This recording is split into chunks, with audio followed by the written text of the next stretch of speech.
We've not seen a fire of this magnitude in a Navy ship in recent memory, at least in my career. So very extensive in terms of the damage and the intensity.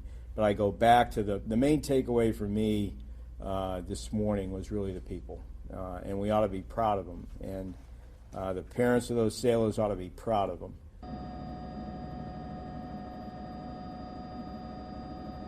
Did we react correctly to the fire? Were there things that we could have done differently? Were there things that we should have had in place that we didn't have in place? What do we do right? What do we not do right? And that'll be an important investigation as well. And the last thing that's beginning now is an assessment to take a look at structural, electrical, mechanical damage with experts from industry who actually built the ship, with experts from our public shipyard in Norfolk that actually designed the ship, and experts from Naval Sea Systems Command who have seen structural damage on ship from like incidents before.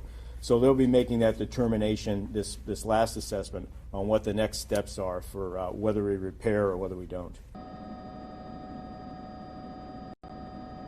Within the next 5 days, I want every CO of every ship to assess the training levels of their people, to assess whether or not their equipment is adequate in terms of operability and in terms of placement, in terms of numbers, right? So that they have the right resources in place if there's a fire. And the last piece of it was whether or not the procedures they have in place, to do an assessment of the procedures they have in place to red team them, if you will, to make sure that they're adequate.